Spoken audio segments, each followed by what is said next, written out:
When Roman troops rushed into Jerusalem, the capital of Judea, they were unaware that they were about to meet the most extraordinary people they had ever tried to conquer. The defenders of the city retreated not to a fortress, but to the temple of their unique God to make their last stand. According to the historian Josephus, when the Romans attacked the temple, their commander, Pompey, was amazed by the behavior of the Jewish priests. Pompey could not but admire that they did not at all intermit their religious services, even when the temple was being attacked on all sides. Nor, indeed, even when the temple was actually being taken, did they leave off the divine worship that was appointed by their law. For the temple priests, performing the rituals that honored their God was more important than life itself.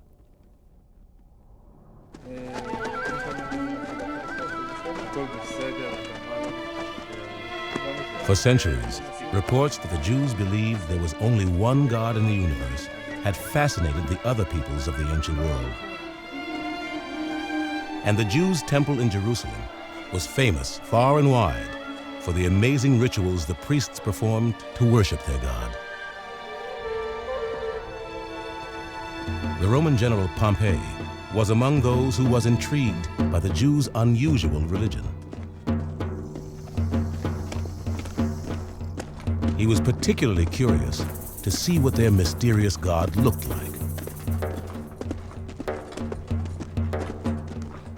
According to Josephus, as soon as the Roman general gained control of the city, he went inside the temple in search of its most sacred sanctum, the Holy of Holies, where the God of the Jews was reputed to live. There was nothing that affected the nation in all the calamities that they were under, as that their holy place, which had hitherto been seen by none, should be laid open to strangers. For Pompey went whither it was not lawful any to enter, but the high priest himself.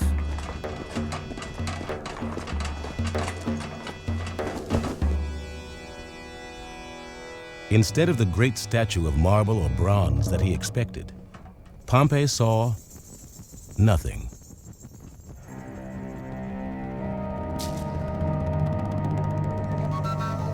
According to the Jews, their God was so great that he could not be captured by an idol or any other man-made image. He was without form, timeless, and present everywhere.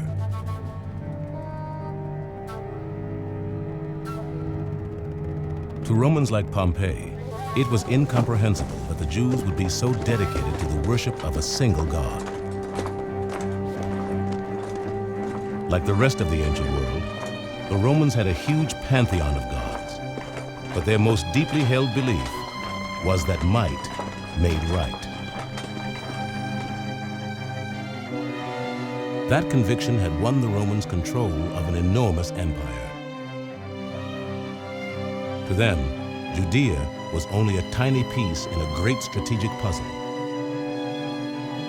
They needed to conquer Judea in order to gain easy access to Egypt.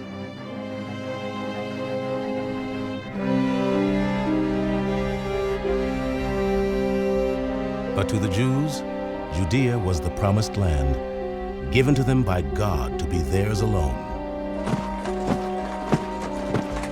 This clash of cultures between the Romans and the Jews would lead to a vicious and bloody conflict that would last 200 years.